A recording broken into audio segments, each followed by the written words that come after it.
¿Qué tal? Buenas tardes a todas y todos. Soy Leonardo Flores, ingeniero civil y laboro aquí en el CENAPRED, en la parte en la parte estructural. Y el día de hoy, bueno, tengo el gusto de participar en el curso de medidas de prevención de hospitales, en donde vamos a ver este tema de seguridad de las edificaciones y elementos no estructurales. Bien, Mm, voy a tratar un poco sobre, muy rápido porque pues, el tiempo no es muy extenso, fenómenos naturales, daño en los hospitales, y después veremos un breve recorrido sobre el comportamiento estructural para estar conscientes de cómo identificar los elementos que nos pueden dar cuestiones de vulnerabilidad estructural, vulnerabilidad física, es decir, en los edificios y también en las partes eh, no estructurales, acabados y instalaciones. Y iré terminando con bueno, una vista rápida, un repaso de los puntos que toma en cuenta el programa Hospital Seguro para la componente estructural y algunos comentarios finales. Bueno, obviamente estamos en un curso sobre seguridad de hospitales y medidas que se deben de tomar. Y bueno, como breve introducción, eh, pues sabemos que por los efectos de daño, de colapso, de deslizamiento de elementos, pues lo primero que pues, nos preocupa, no solo en hospitales, sino en todo tipo de construcción, de estructura, de edificación, es la seguridad de los ocupantes.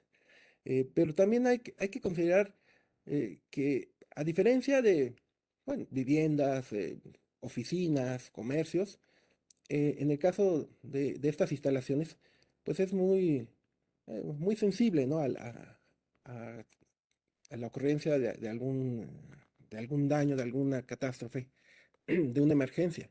Tenemos gran número de pacientes, muchos de ellos incapacitados para evacuar o movilizarse por sí mismos.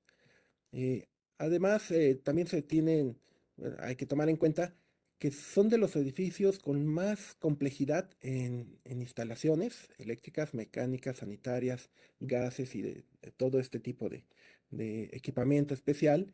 Y además de que cuentan con equipos muy costosos, nuevamente, si hacemos bueno, una evaluación de daños, se tiene que estimar las pérdidas probables en costos, por ejemplo, de las edificaciones que se dañan y también de los contenidos o, bueno, los equipos que contienen. Eh, Aquí hay una gran diferencia también con edificaciones pues, de usos convencionales, como habitacional, comercial, eh, incluso pues, oficinas y demás, en donde muchas veces lo más costoso es es el costo de la vivienda, del edificio, eh, y en cambio, pues los muebles, los contenidos, eh, los enseres domésticos, pues representan un porcentaje quizás bajo en comparación de la pérdida del edificio completo. Pero el caso de los hospitales es diferente. Hay ocasiones en que hospitales que tienen pues equipos muy sofisticados, llega a ser más costoso los equipos que lo que es el edificio.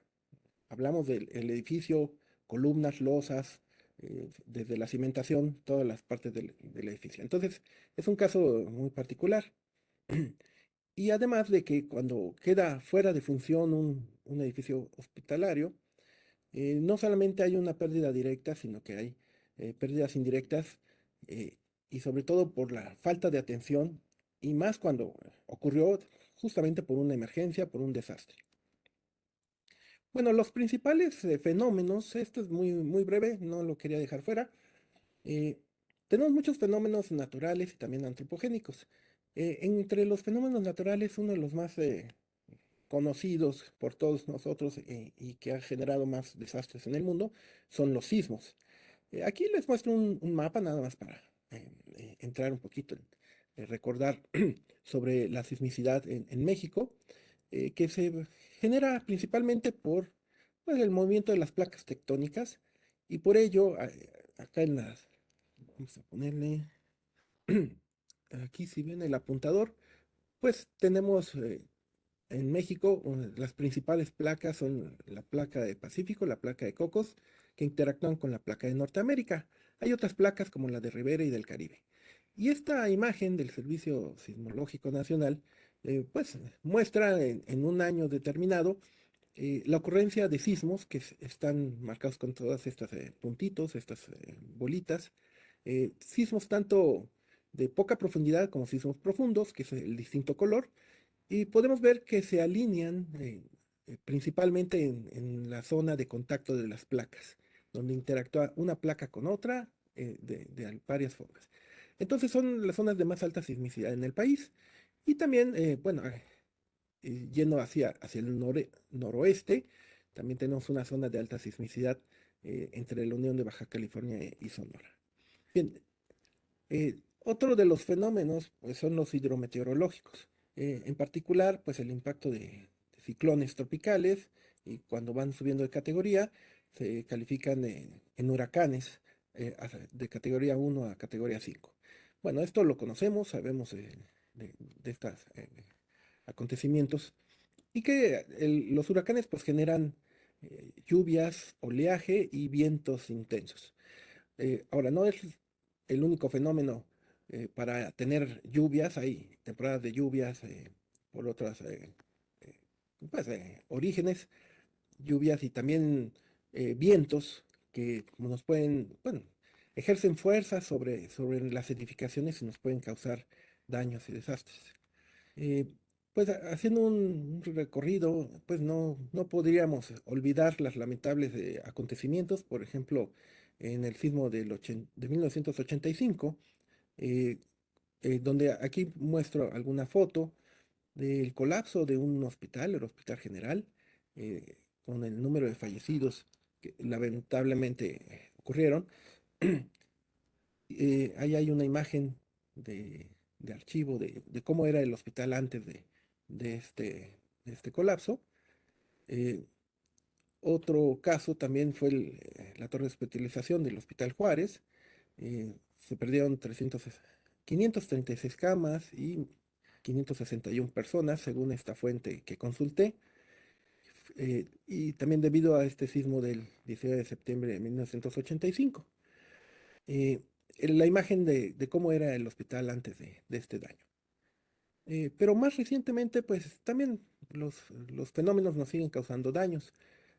Aquí hay una imagen de un hospital dañado, quizás no es un hospital tan grande en Michoacán, pero pues sí tuvo daños en elementos no estructurales o aquí habría un poquito de discusión si son estructurales o no, debido a que pueden ver que aquí las columnas, o sea, el edificio se que estructuró a base de marcos con columnas circulares y sin embargo se le colocaron muros de mampostería que pues podrían considerarse como muros diafragma, que es un elemento estructural. Eh, el problema es que bueno, la interacción entre un muro eh, que estaría dentro de un marco de concreto, cuando la columna es circular, pues no está definida, no es una solución pues adecuada. No hay una superficie donde se apoye como cuando se apoya contra la cara de una columna rectangular. Bueno, entonces alguna decisión de estructuración, de construcción, pues llevó a una situación pues desfavorable y que con el sismo del 2022 pues hubo daño en estos muros, colapso de los muros. Podríamos, si los asumimos que son muros de fachada, muros no estructurales, podríamos decir que se mantuvo en pie el hospital, lo cual es muy, muy deseable, es lo que se busca. eh, Sin embargo, pues perdiendo totalmente su funcionalidad. Ahora, otros fenómenos de daños, en este caso ya no les muestro una foto de hospital, pero ejemplifico otro tipo de daños como fallas de la cimentación, eh, que pueden ocurrir por sismos o por otras condiciones, no necesariamente durante un sismo, donde puede fallar el terreno de cimentación o pues, la estructura, los cimientos, los cajones o pilotes, y que también nos pueden llevar pues a la pérdida del edificio o incluso el colapso, eh, como otro posible caso. Y los fenómenos hidrometeorológicos que ya bueno, los mencioné, aquí una foto del huracán Kena en el 2002, eh, que genera fuertes vientos, marea, elevación del nivel del mar, además del oleaje pues en la línea de costa, eh, en- y en ríos que desbordan al mar, pues también hay efectos, ¿no? de la elevación y por supuesto los vientos intensos.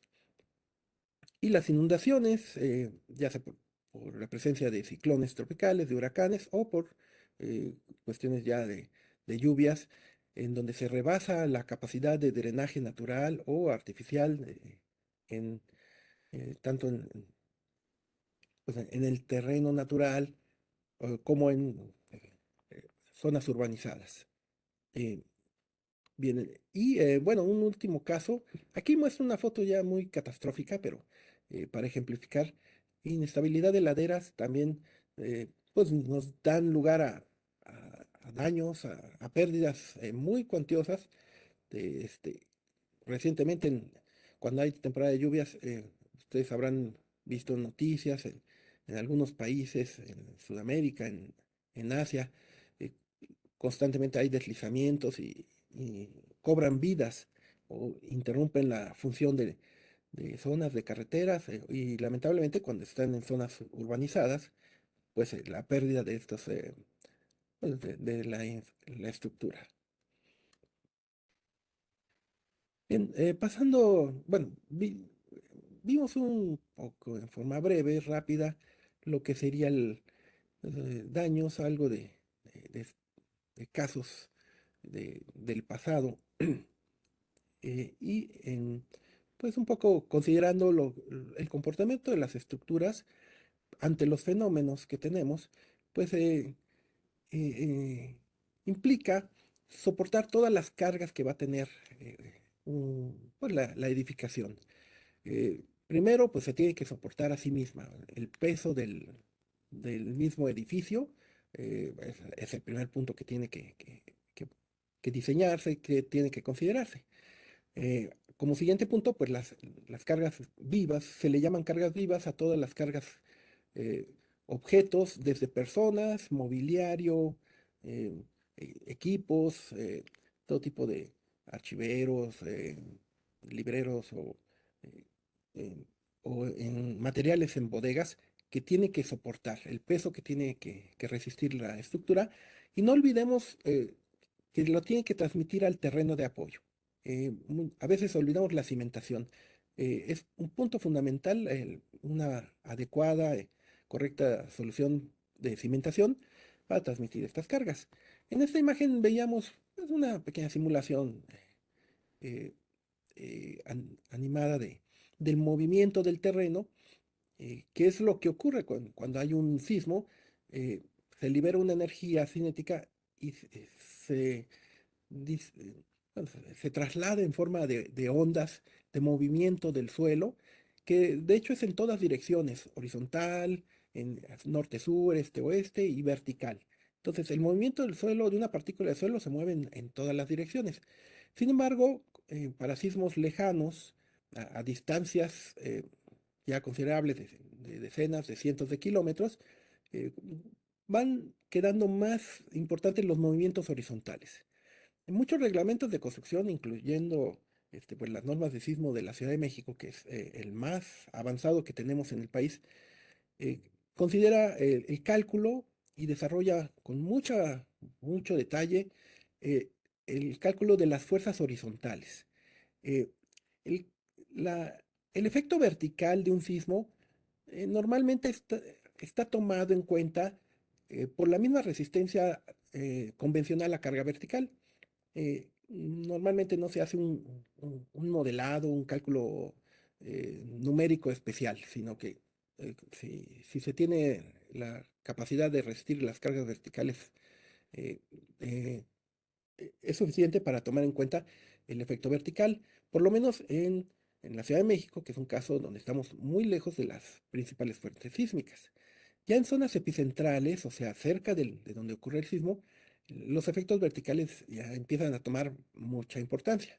Sin embargo, los desplazamientos laterales son los que más afectan a las edificaciones. Entonces, eh, el diseño sísmico eh, se ha, bueno, se ha acordado durante décadas, se ha aceptado que, les voy a decir algo que es muy relevante. Se acepta que la estructura en un sismo extraordinario que pudiera llegar a ocurrir en la vida del edificio, con cierta probabilidad, se acepta que la estructura se dañe. Sí, que se dañe, pero que sea un daño controlado, que disipe energía. Cuando un elemento, aquí vemos un marco de acero y lo vemos con unas zonas rojas, que sería la conexión de las columnas, que son los elementos verticales, con las vigas, que son los horizontales, que ahí se acumule el daño, en donde, en este caso el acero, se estira, se deforma y al final llega incluso a pandearse las placas, pues, ya en el daño último, pero sin romperse, por decir, sin fracturarse y separarse. Entonces, debe tener una capacidad de deformación muy importante. Ahora, muestro aquí un ejemplo de acero, pero también en estructuras de concreto reforzado, eh, columnas y traves de concreto, vamos a tener acero de refuerzo en el interior, las varillas que conocemos, y que le van a permitir tener esa capacidad de grandes rotaciones, aunque se agriete, se aplaste, se dañe, pero tendríamos estas zonas de disipación de energía. Este es el criterio aceptado eh, en el diseño sísmico. Entonces, no quisiéramos que nuestros edificios se dañaran en un sismo, pero sería inalcanzable el costo de hacer un edificio tan robusto, tan resistente, que no le pasara nada aún en el sismo más intenso. Y nunca lo podremos garantizar. Entonces, se acepta que pueda ocurrir un daño reparable en las edificaciones. Eh, el caso de los hospitales se considera eh, diferente, digamos, de las estructuras convencionales. Vamos a hablar de una construcción convencional, nuevamente, vivienda, comercios, oficinas, pero los hospitales son estructuras que en los reglamentos de muchos países los consideran edificios esenciales eh, que deben de permanecer funcionales eh, ante eventos extraordinarios.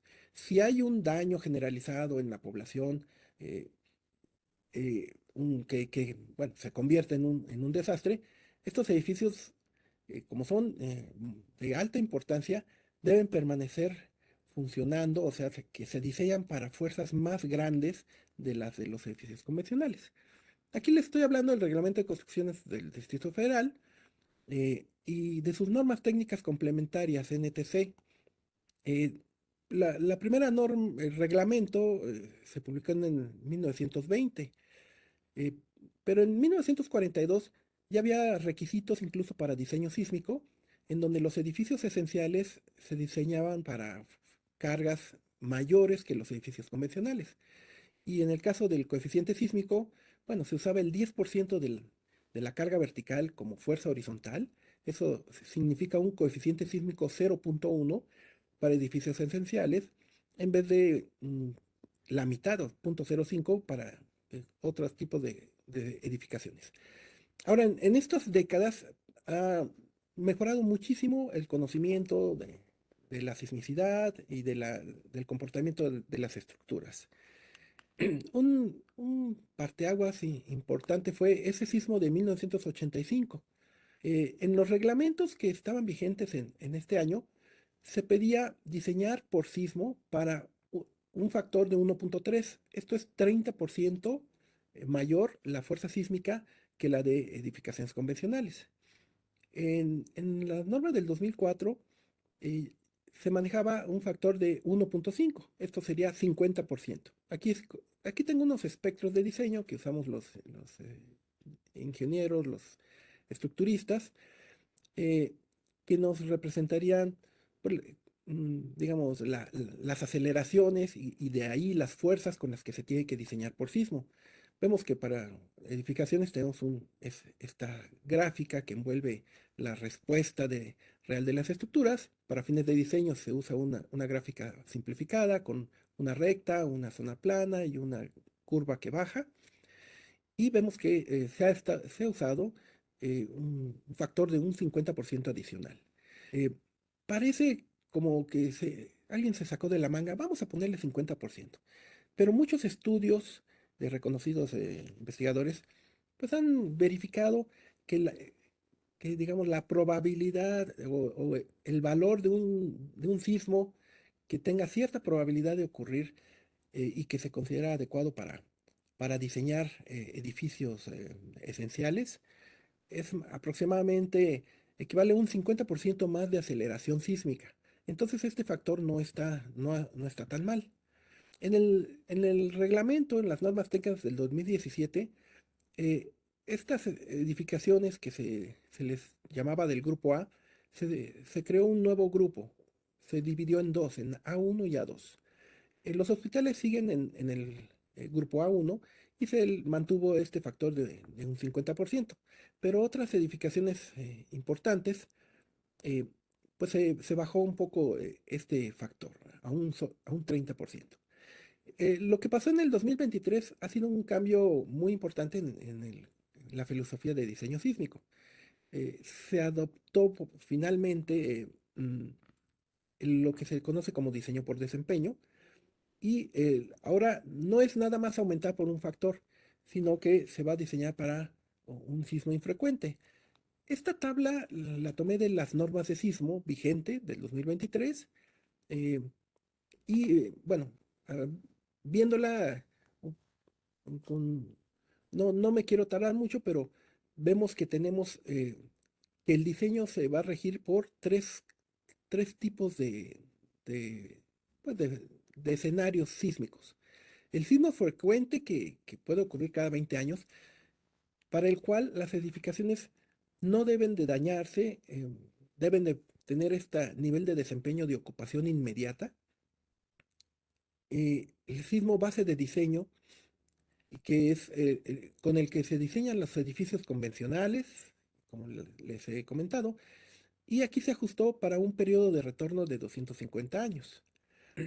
Eh, Parece muchísimo tiempo, pero recuerden que este es un dato que se requiere para diseñar, para tener un criterio de cómo diseñar.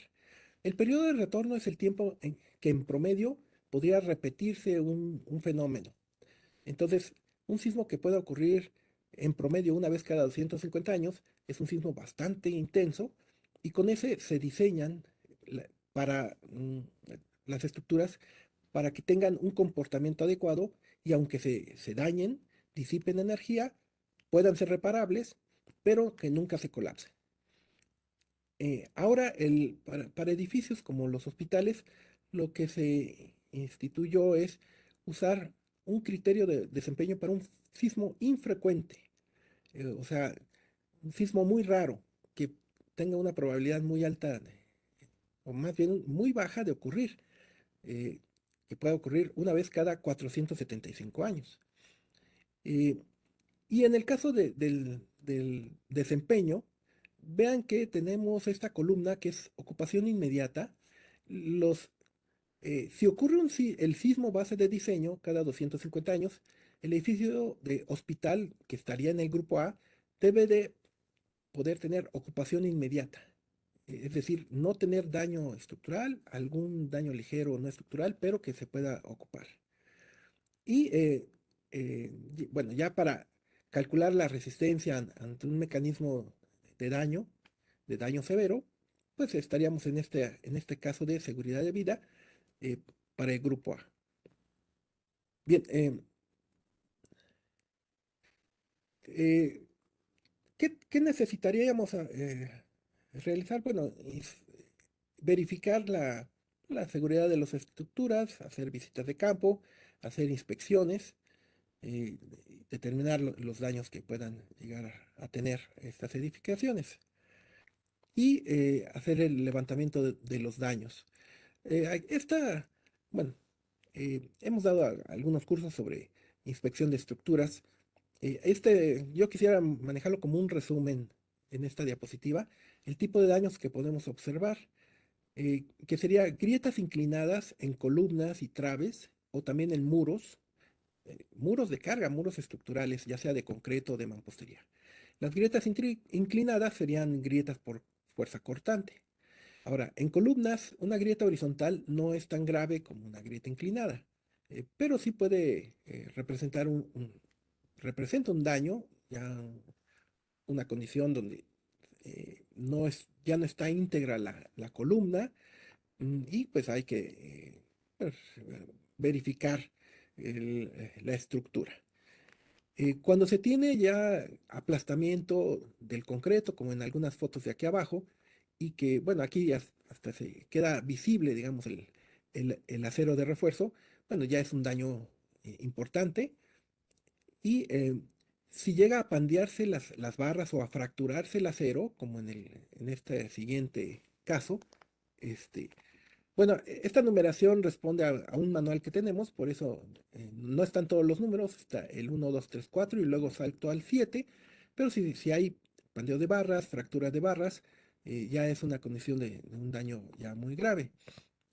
Si la estructura es de acero, pues se puede tener el pandeo de las placas, como se ve en esta imagen.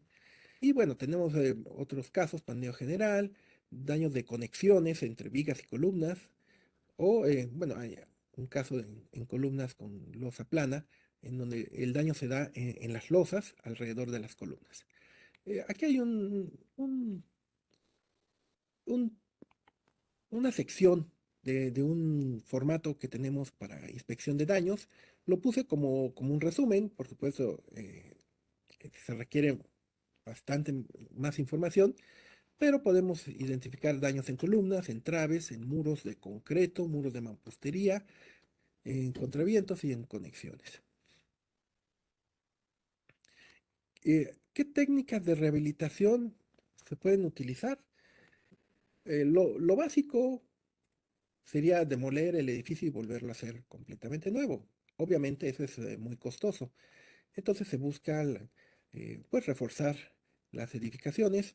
Una posibilidad es si las columnas son débiles, si no son suficientes, pues se puede ampliar la columna, o sea, hacer una columna más grande. Pero es muy complicado demolerla columna por columna y volverla a construir porque siguen cargando el edificio. Entonces lo que se hace es hacer, digamos, una nueva columna alrededor de la antigua y las dos trabajarán de conjunto. También pueden llevar muros de concreto, como estos, en este caso, estos muros pues integrados a una columna, o podría ser solamente la columna. Eh, También se puede colocar acero de refuerzo, bueno, acero, estructuras de acero, eh, encamisando columnas, o sea, en vez de rodear la columna con concreto, se puede rodear con placas de acero para darle mayor resistencia. Y la adición de elementos en diagonal. Para las fuerzas laterales, un elemento en diagonal es sumamente eficiente, le da gran rigidez lateral a la edificación, aunque asume fuerzas concentradas muy importantes. Entonces la conexión, estas esquinas, digamos, donde se conectan las diagonales con la estructura, tienen que ser revisadas y diseñadas con mucho cuidado, eh, porque se concentran fuerzas. Pero se pueden poner estos que se le llama contravientos o diagonales, ya sea en una dirección o en dos direcciones. Otro tipo de refuerzo, y bueno, aquí ya muestro una imagen conocida seguro por todos, este, un refuerzo que se puede hacer y que se ha hecho en edificios que tienen que seguir operando mientras, funcionando, ¿no? Mientras se hace la reestructuración. Entonces se pueden colocar elementos externos, o sea, hacer nuevas estructuras, pero por fuera, para que le den una resistencia lateral. Eh, el Centro Médico 20 de Noviembre fue reestructurado en los años 90. Eh, También el uso de disipadores de energía. Vean que aquí tenemos otra vez unas diagonales de acero. Y se nota, bueno, estas columnas de concreto de un edificio. Pero aquí, esta parte amarilla, que es la conexión entre la parte, el piso de abajo, digamos, y el piso de arriba, van a ser unas placas de acero en un dispositivo que se le llama disipador de energía. El objetivo es que durante el sismo el daño se concentra en estos elementos, disipan energía, se dañan y el edificio pues se salva, por decir. Y después del sismo se puede desatornillar, se puede quitar y colocar uno nuevo. Entonces es como un fusible de un circuito eléctrico que asume el daño y evita que lo demás se dañe y que puede ser reemplazado con facilidad posteriormente. Entonces, este es pues un dispositivo de la ingeniería sísmica moderna que no, no se ha usado se ha usado mucho, pero la mayoría de los edificios los hacen de forma convencional, sin estos elementos. Digamos, es un tipo especial de, de control de la respuesta. Eh, Vean que aquí hay otro ejemplo, en este caso sí es un edificio con contrafuertes externos, pero que lleva en esta zona disipadores de energía en la conexión entre la estructura y estos contrafuertes colocados en la parte externa. Bien, y otra solución es el aislamiento sísmico.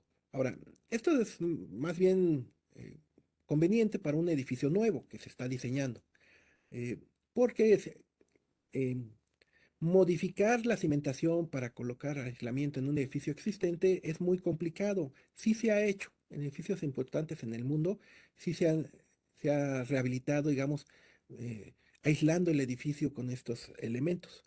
El objetivo de estos elementos es dejar espero que se proyecte el video que se está viendo de una empresa de aisladores sísmicos. Es como tener el edificio, vamos a decir, sobre patines. En este caso son elementos pues de caucho, de hule, por decir, de eh, elastómeros, y con núcleos de plomo. Y aquí a la derecha hay un video de un ensayo en un laboratorio en donde se le somete a cientos o miles de toneladas de carga vertical y se- se le aplican fuerzas horizontales y se verifica el buen funcionamiento de estos aisladores de base. El objetivo, como espero hayan visto en el video, se haya notado, es que aunque el terreno esté moviéndose en forma muy brusca, muy intensa, el edificio prácticamente se mantiene pues sin enterarse eh, por la inercia y claro, esto se tiene que diseñar y resolver matemáticamente el movimiento dinámico para que sea eficiente este aislamiento de base. Eh, eh, Se podría usar en cualquier tipo de edificación. Sin embargo, a nivel mundial se le está viendo un gran uso como futura solución a edificios esenciales, principalmente en nuestro caso hospitales, en zonas sísmicas. Y bien, nada más como parte de los reglamentos, vuelvo a mostrar esta tabla es otra tabla de la norma de sismo de la Ciudad de México, en donde el caso de edificios con aislamiento sísmico, eh, de hecho se diseñan, esta Q igual a 1 significa que se diseñan para que permanezcan elásticos, es decir, sin ningún daño. O sea, todo el movimiento lo absorbería eh, pues este aislamiento de base y el edificio quedaría prácticamente sin sentir, quizás ni se den cuenta de que afuera hubo un sismo. Bien, estas son técnicas modernas, ya las incluyen el Reglamento de Construcción de la Ciudad de México en su última versión, 2023. Bueno, eh, vimos ya daños eh, y rápidamente quiero platicar sobre elementos de vulnerabilidad. El primer punto es la fecha de construcción. Obviamente, si el edificio es muy antiguo, ya vimos unos datos de los años 40, de los años 60, 80, de que van cambiando los requisitos de construcción. Entonces, la fecha de construcción permite asociar al reglamento que se usó cuando se diseñó el hospital. Nos permite estimar la calidad de los materiales, porque ha habido avances en tecnología de materiales de construcción, el acero de refuerzo, concretos y demás. ¿Qué coeficiente sísmico para diseño por sismo debieron haber usado en esa época? ¿Y qué detallado de las estructuras? Aquí les muestro un par de armados de columnas de edificios. Una representa el que se diseñaba en los años 60 usando el reglamento de construcciones. Se permitía poner el acero concentrado en las esquinas eh, y además los estribos, que son los anillos horizontales que abrazan estas barras verticales, pues eran escasos y a mucha separación y con un detallado pobre de amarre entre ellos. Desde el sismo, perdón, bueno, después del sismo del 85, en la norma de concreto de 1987, se modificó muchísimo. Las demás normas lo han mantenido. Un cambio importante fue en el 2004 y la reciente en el 2023. Esto es representativo de lo que actualmente se tiene que construir para una columna de cualquier edificio, no solo de hospitales. Por lo tanto, los edificios antiguos que todavía están en pie, pues son vulnerables, tienen escasez de refuerzo para lo que actualmente se está solicitando. Y bueno, el lado bueno es que tendríamos la tranquilidad de que edificios recientes, modernos, pues son mucho más cap- capaces. Los tipos de daño de elementos vulnerables son el piso débil, eh, interacción con elementos no estructurales, efecto de columna corta, choques de edificios y excesos de masa e irregularidades en planta y en elevación. Eh, bueno, cambios bruscos en la geometría del edificio, concentración de masas en pisos superiores, o, por ejemplo, aquí, si se tienen muros estructurales, pero se suspenden, generan un piso débil. El cambio brusco de la geometría produce concentraciones de fuerza en donde cambia eh, en el punto de cambio. Aquí podemos ver, por ejemplo, un edificio que se dañó en Chile en un sismo, eh, creo que fue en el 2010, y justamente el cambio de sección, donde se reducían los pisos, fue el punto donde se concentró un daño muy severo. Eso como un ejemplo. Otra es la irregularidad en planta. eh, Edificaciones para soportar sismo conviene que sean simétricas. Ahora, aquí tenemos dos casos simétricos, en cruz y en H. y dos casos asimétricos, en forma de T o en forma de L. Pero también hay otro problema, de que tienen entrantes y salientes muy delgadas, digamos. Bueno, ejemplos de edificios que en forma de H. ¿Cuál es el problema con estos elementos muy alargados? Pues pueden tener este efecto de aleteo, eh, y que dificulta un buen desempeño desde del modelado y el diseño estructural. Si no se hace con todo el cuidado, puede resultar pues no muy válido una solución estructural si se tienen estos elementos. ¿Qué solución se puede tener? Normalmente se ha venido utilizando seccionar los edificios y tener realmente varios cuerpos, varios edificios con juntas constructivas. Eh, También tenemos el problema de la irregularidad en planta. Vean que estas dos secciones, vistas desde arriba, son cuadradas. Entonces, parece que no son irregulares. Pero al tener elementos resistentes asimétricos, eh, colocados cerca de un extremo, digamos, pueden producir efectos de torsión. Cuando el edificio oscila por la fuerza sísmica, tiende a torcerse y genera pues demandas muy grandes de fuerzas y de deformaciones en algunos de los marcos. Y ha habido un porcentaje muy grande de colapsos durante desastres que, que se ubican en edificios en esquina. ¿Por qué en esquina?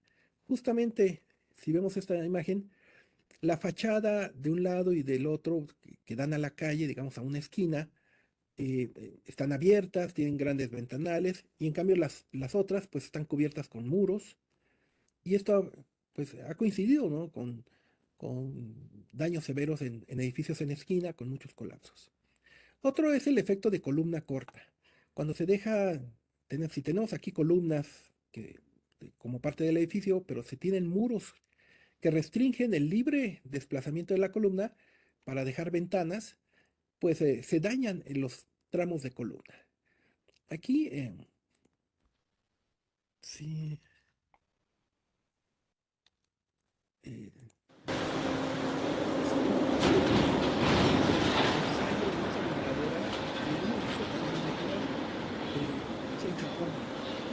Entonces aquí se le aplicó con datos hidráulicos dinámicos en una supercomputadora, se le aplicó aceleraciones en el piso. Se movió la plataforma, la base del piso. Eh, Ahora, ahí parece que no le pasó nada al edificio, pero viendo un detalle más cercano, esta es una de las columnas que se daña por el efecto de columna corta debido a la restricción de los pretiles o los muros bajos que la restringen. La recomendación estructural es pues no tener estos pretiles o dejarlos separados con una holgura, una separación entre, en- entre la columna o el elemento estructural y el pretil. Bien. Y el otro efecto es lo que sería planta baja débil, planta baja flexible, cuando se suspende la estructuración y se dejan espacios abiertos. Esto ha dado lugar a muchos problemas, muchos daños. Eh, bueno, asimetría, creo que me voy a... les comento que estas figuritas, estos dibujos, están en las normas de sismo y están los requisitos que se tienen que verificar y que se tiene que, bueno, por decir, castigar o restringir el diseño de estructuras debido a estas pues, irregularidades en planta y en elevación. Bien, finalmente los elementos no estructurales, tanto arquitectónicos, el equipamiento, instalaciones básicas. Ahorita, bueno, no voy a leer esta lista, ustedes las pueden ir viendo. Este, todo fachadas, cubiertas, plafones y como cielos rasos y demás elementos que son parte del edificio, pero no son parte estructural. El equipo, todos los equipos de oficina, médico, industrial, y en el caso de instalaciones, pues todos los ductos para gases, ventilación, y aire acondicionado y por supuesto todas las instalaciones hidráulicas, eléctricas y sanitarias. Eh, Entonces, estos son, pues, son casos de todos los elementos no estructurales. Y en el caso del comportamiento, por ejemplo, ante sismo, ante viento, pues se consideran en los reglamentos como apéndices y se tienen que diseñar, se tienen que calcular y darle un soporte adecuado, maquinaria, equipo, eh, desde fachadas, ventanales o muros divisorios que no son estructurales, que están separados del edificio o del elemento estructural, porque pueden dañarse. Aquí otra imagen de las pruebas en Japón, de los contenidos durante un sismo simulado, en donde pues se vuelcan, se caen, y esto pues nos lleva a pensar qué ocurre si si esas acciones están en hospitales, tenemos daños y que inhabilitan el uso, como desde ventanales que se rompen, vidrios, plafones o muros no estructurales, pero que se colapsan, incluso acabados, y bueno, todas las instalaciones. Daños en muros que quizás no sean de carga, pero siendo un muro divisorio y que se dañe, pues deja fuera de funcionamiento. Y todos los equipos, bueno, todos los materiales médicos, los insumos que en hospitales se requieren mucho, pues almacenar en bodegas, que se puedan caer. Y qué se diga de equipos delicados y todo el material que se debe de tener. Recomendaciones como el diseño, debe de haber un diseño estructural de elementos, bueno, perdón la redundancia, un diseño de elementos no estructurales, tanques de almacenamiento con debido, por ejemplo, una solución con arrastramiento, tuberías flexibles, eh, sujeción de tanques, y una revisión adecuada. Incluso lo que les mostré de aislamiento de base podría ser no solo de todo el edificio, sino de algunas zonas con equipos muy especiales. Se puede tener un aislamiento que procure pues, un buen comportamiento. Tuberías flexibles. Sobre todo, les mostré las juntas constructivas. Si se dejan conexiones rígidas o tuberías rígidas que pasan de un cuerpo de un edificio al otro cuerpo durante un sismo, pues se pueden fracturar. Entonces hay que colocar elementos flexibles. Bueno, finalmente para el caso del Hospital Seguro, que ya se vio en la primera sesión del día de hoy, aquí está la definición, pero yo quería detallar un poquito la parte de seguridad estructural y elementos no estructurales. En el índice de seguridad hospitalaria, se le da un 50% de peso a la seguridad estructural, 20% a gestión de emergencias y desastres y 30% a seguridad no estructural. Y quería mostrarles, ya nada más para terminar, la lista de verificación que los evaluadores del programa Hospital Seguro tienen que llenar en las visitas que se hacen. Son 151 reactivos, eh, pero solo tenemos 18 reactivos para el punto de seguridad estructural. Mi opinión es que los evaluadores deben de ser ingenieros o arquitectos o especialistas o conocedores, ¿no? de la edificación eh, para poder hacer una buena evaluación. Aquí les pongo tres ejemplos. Bueno, eh, daños o fallas estructurales previas. Se califica el nivel de seguridad como bajo, medio o alto si los daños en eventos previos son mayores, son moderados o son menores. Eh, si el hospital ha sido construido según las normas, eh, es, esta pregunta es muy fácil de hacer, pero es muy compleja de responder. ¿Cómo vamos a garantizar que fue construido según las normas? eh, Tendríamos que hacer un peritaje, un diagnóstico, prácticamente eh, llegar a un dictamen de seguridad estructural para poder calificar en bajo, en medio o en alto, ¿no?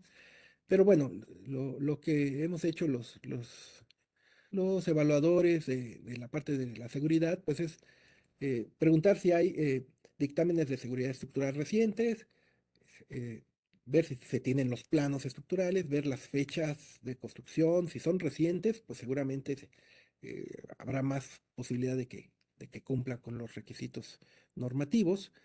Y si el edificio es muy antiguo, seguramente pues, nos va a tocar ponerlo como un nivel de seguridad bajo, o por lo menos medio. Efectos de remodelación, diseño del sistema estructural, condiciones en las que se encuentra, condiciones de los materiales, interacción con elementos no estructurales, que ya platicamos, proximidad de edificios por la cuestión del choque entre edificaciones, redundancia estructural, detalles estructurales. Esto habría que ver los planos estructurales para conocerlos. Eh, Relación entre columnas y vigas para saber si se hace un mecanismo adecuado de disipación de energía. La cuestión de la cimentación, casi imposible si no vemos nada cuando visitamos el hospital, a menos que nos den planos, estudios de mecánica de suelos, eh, podríamos conocerlo. Irregularidades de rigidez, masa, resistencia en planta, irregularidad en elevación, vimos ese cambio brusco de la forma o lo que serían columnas cortas, eh, alturas de pisos irregulares y pues en cuanto a los techos. Y finalmente, otro tipo de amenazas. Bien, de la componente estructural, por antecedentes se tiene un 25% y por el sistema y los elementos constructivos 75%, nos dan la mitad del índice de seguridad hospitalaria. Lo demás son el no estructural y el de gestión de emergencias y desastres.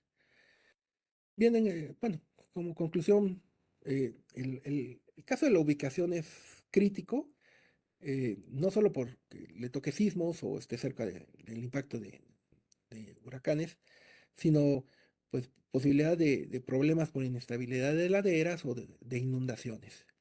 Eh, la revisión de fondo de la filosofía de diseño en el sector salud, estos avances de los reglamentos de construcción y pues, su aplicabilidad, ¿no? Cumplir las especificaciones reglamentarias, pues esto es fundamental. Podría haber resumido toda la plática en que un experto en seguridad estructural pues verifique si el edificio cumple con lo último de los reglamentos y si no lo cumple, pues ya se tendría que tomar las medidas necesarias. Y en el caso de posibles técnicas de rehabilitación. Y por supuesto, no olvidar que hay soluciones tecnológicas que ya se incluyeron en los más recientes normativas de diseño. Bien, con esto termino mi participación. Muchas gracias.